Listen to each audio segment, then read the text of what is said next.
In the last hour, Democrats in Congress have formally introduced an article of impeachment against President Trump, charging him with incitement of insurrection for his role in the events leading up to the storming of the US Capitol building 5 days ago.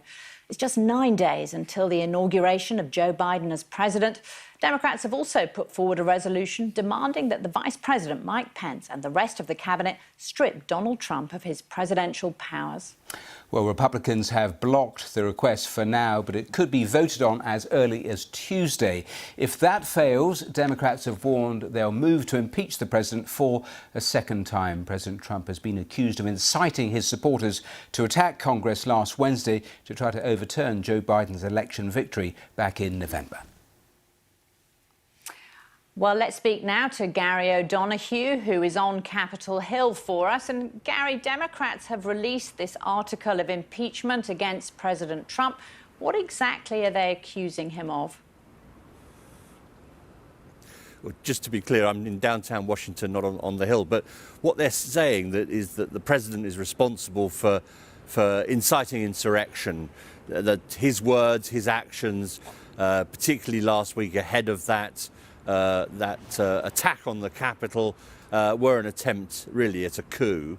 And that's what they're planning to vote on, possibly as early as Wednesday, Laura. That article of impeachment could be voted on, depending what happens with this other resolution on the 25th Amendment. And then there'll be a question, because the Democrats obviously do have the majority, they have the numbers in the House to get an article through by a simple majority. Then there'll be the question about when and how they sent that article of impeachment to the Senate. And there's some talk, isn't there, Gary, that it could potentially be that Democrats wait until after Joe Biden's first 100 days as president before they send those articles of impeachment to the Senate. So is there a split among Democrats about how to proceed here? I think there's a potential split here because the Senate is obliged to take up these articles as soon as they receive them and move to a trial. And of course, that first 100 days, now that the Biden administration has some semblance of control of the Senate with the 50-50 split and the casting vote of the vice president, they'll want to use those first 100 days to their full effect, not least to get his cabinet and his other picks confirmed for the executive branch, but also to begin the process of legislation. So they won't want to, in a sense, waste it, if you like, if I can put it that way, on a long and drawn out trial. They could delay that trial for months, Laura. What will be the point of it? Well, of course, it wouldn't remove the president from office because he'll have already been long gone. But it would be, if they could get the Republicans to support it, a conviction. And that's quite important in itself, but also it would prevent Donald Trump from standing for federal office in future and rule out any possibility of that fabled 2024 run. Gary, is there really any Republican support for impeaching the president?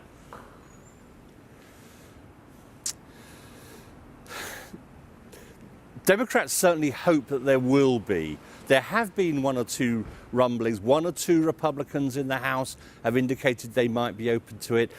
That we've seen a few senators, 2 or 3 senators, who have called on President Trump to resign. Would they then go along with an impeachment idea? You'll remember, of course, Mitt Romney, in the last impeachment trial that Donald Trump faced, did vote for one of those articles of impeachment. So there's a history of one Republican in the Senate, for example, supporting at least one article of impeachment. Democrats would love it to be, to some extent, bipartisan, because in the House last time around, they got not one single Republican vote. Gary O'Donoghue, thank you.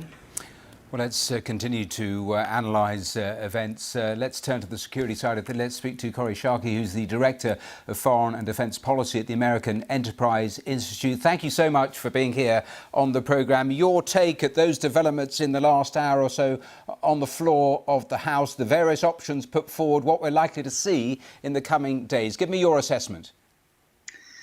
My assessment is that it's unlikely the president will resign. It's unlikely that the invocation of the 25th Amendment will happen. It's extremely likely that the House of Representatives will vote to impeach the president. So in order to hold President Trump accountable. And then I think, as your correspondent said, there will be a decision about when to hold the Senate trial.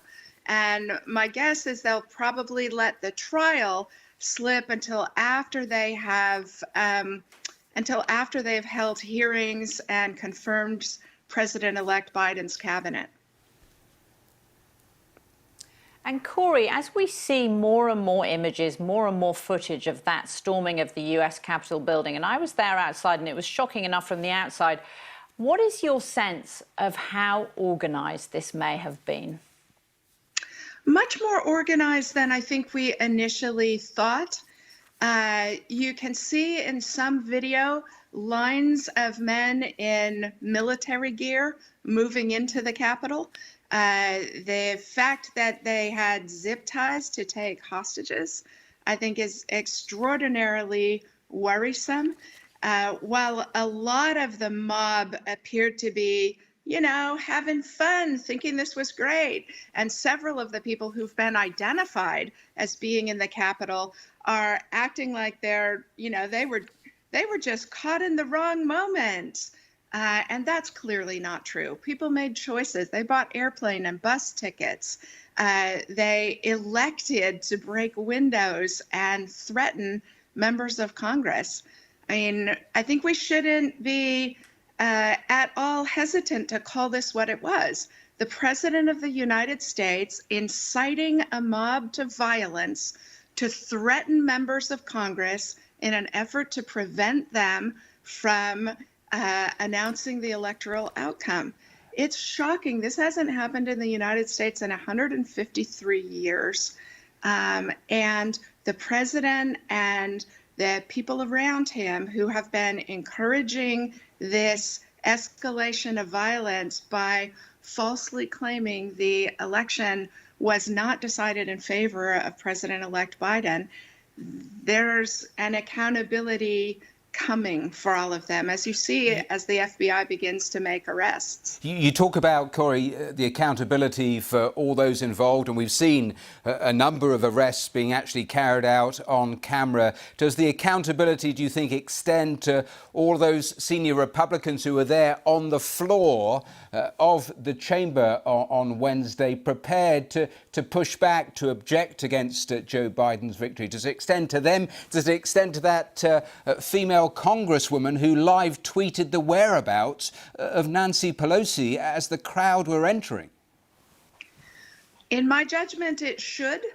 And it looks like a number of members of Congress, like Senator Cruz from Texas and Senator Hawley, who not only were denying the electoral outcome, but Senator Hawley's caught on film encouraging the mob outside the Capitol. They were threatening the Congress, and they should be held accountable. I think it would be advantageous for the Senate to censor both of them and for the House to take action against people who whipped up this mob. Corey Sharkey, thank you so much for joining us there. Well, those events moving apace and are likely to move even faster over both Tuesday and Wednesday. But today's development already, that article of impeachment being laid. I was talking only a short while ago here on BBC News to Richard Benveniste, who was the special prosecutor during the Watergate scandal. He talked to me just a short while ago and gave me his assessment of those events last Wednesday. We're in a constitutional crisis caused by the President of the United States, who is unhinged, who is so far removed from his constitutional responsibilities that they are seriously considering the invocation of the 25th Amendment, which is designed to remove a president who is unable to comport with the responsibilities of his high office. So that would require the vice president to initiate and a vote of a majority of the existing cabinet, who would then send their determination of the president's unfitness to the Congress. There would need to be a vote in the Congress of 2/3 of each body in order to install the vice president in place of the president until such time as the president could recover his faculties sufficient to perform his functions. And of course, all of that is unlikely to happen. And we'll see what plays out.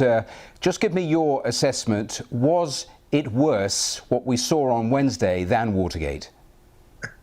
It was infinitely worse than Watergate, and it has been for quite some time. This president has no regard for his constitutional responsibilities. He tramples the Constitution on almost a daily basis. He is either ignorant or malevolent, and perhaps a combination of both of those. And yet in the past we've seen him boast famously that he could get away with almost anything. Well, we'll see. This is another existential moment for Donald Trump. Perhaps he will escape without being removed by the 25th Amendment. Certainly he will not be impeached and convicted within the time remaining for the transition of power to the new president, Joseph Biden. So it appears to me that Congress is so enraged by the fact that his mob, his followers, incited by him, came to the Capitol in order to interrupt the constitutional process necessary for the succession of a new president. And you're in no doubt of the culpability, are you, of Donald Trump? Chris Christie, one of the president's former allies, said only over the weekend, if insurrection is not impeachable, then nothing is. I assume from what you're saying that you share that assessment. It's quite clear that it's impeachable. However, within the time that's remaining, it is unlikely that he would be removed by impeachment. A two-thirds vote of the Senate after a trial would be required. There are not enough days left in the calendar before the 20th of January when the transition will take place. However, there is precedent for an individual to be impeached in one term and then convicted after he has left office. That happened in the aftermath of the Lincoln assassination in the administration of President Grant, when the Secretary of War was impeached. He resigned, and then he was tried in the Senate after his resignation, and he was acquitted. There was not a two-thirds vote to convict him.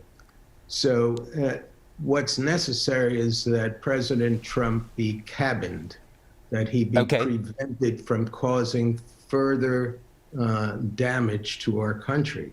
And I think this is all about that. What do you say to those who say we shouldn't impeach? Only a few days to go. This is about healing the nation, about unity. What do you say to those people after what we've seen both on Wednesday and over the last 4 years? Well, I think there needs to be a full development of the record, how much Donald Trump was involved in the events at the Capitol. Was he involved in preventing or trying to dissuade the Pentagon from allowing troops to support the overwhelmed Capitol Police? Was he specifically communicating with the rioters? Look, they were not only there to impede the counting of the Electoral College votes, which has always been a formality, but they were also there, at least some of them, to take hostages, to try to capture members of Congress. They were there with restraints, as well as crude arms. So, we're in a situation where we've never seen in this country before, where armed rioters not only attempt to impede the constitutional process, but they're also there to take hostages. It's just incredible. And so there must be accountability for this.